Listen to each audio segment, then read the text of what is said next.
ఆదికవి నన్నయ్య విశ్వవిద్యాలయం MSN campus కాకినాడలో రాజ్యాంగ దినోత్సవాన్ని పురస్కరించుకొని విశ్వవిద్యాలయం ఎన్ఎస్ఎస్ యూనిట్ 2 రాజకీయ శాస్త్రం మరియు ప్రజా పరిపాలన విభాగం సంయుక్త ఆధ్వర్యంలో ఈ కార్యక్రమం నిర్వహించారు. ఈ కార్యక్రమానికి NSS unit 2 programme officer doctor K Haribabu ముందుండి మార్గనిర్దేశం చేశారు.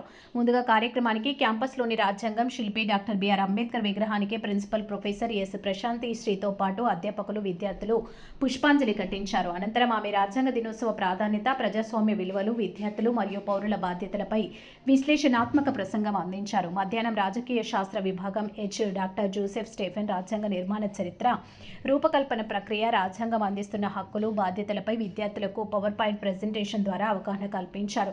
ఈ కార్యక్రమంలో విభాగ అధ్యాపకులు doctor Gopi, M Pochaiah, Manoj Deva, doctor L Madhukumar, doctor D Ajay Ratan, Mohammed నదీ, Manikeshwara Reddy, doctor Uma Rajitha, doctor Harika, physical director doctor B Ram గోపాల్తో పాటు ఇతర బోధనేతర సిబ్బంది, విద్యార్థులు పాల్గొన్నారు. ఈ కార్యక్రమంలో పొలిటికల్ సైన్స్ విద్యార్థులు తయారు చేసిన రాజ్యాంగ పుస్తక నమూనా అందరినీ ఆకట్టుకుంది. 1949, the Constituent Assembly of India formally adopted the Constitution of India.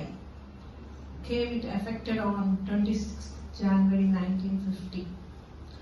The word Constitution is not just a legal document. It is the foundation of our democracy. It reflects to us our dreams, struggles, and aspiration of millions of people who fought for our. Every year it is being commemorated, the adoption of the Constitution of India. And we know that the Constitution of India is being adopted and it affects on 26th January 1950 also, Purna Swaraj, first Independence Day. And taking all this into consideration, the Prime Minister of India, Narendra Modi, made the declaration of 11th November 2015, laying the foundation stone of Dr.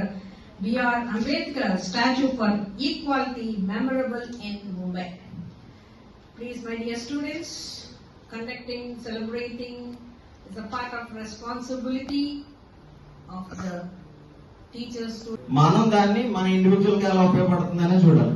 Okay, so ఒక పెద్ద circle గీసుకుంటే అది constitution union territories గురించి వాటి గురించి చెప్తుంది. కానీ వెంటనే constitution దేని గురించి మాట్లాడుతుందంటే ఈచ్ అండ్ ఇండివిజువల్ నీ గురించి మాట్లాడుతుంది, నీకున్న హక్కుల గురించి మాట్లాడుతుంది.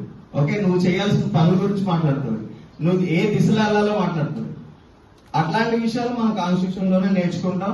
మీరు బైబిల్ చదువుతారో, ఖురాన్ చదువుతారో, భగవద్గీత చదువుతారో, ఏ చదువుతారో లేదో తెలియదు, కానీ కాన్స్టిట్యూషన్ గురించి కంపల్సరీ చదవండి.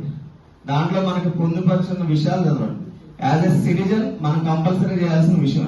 Okay, thank you.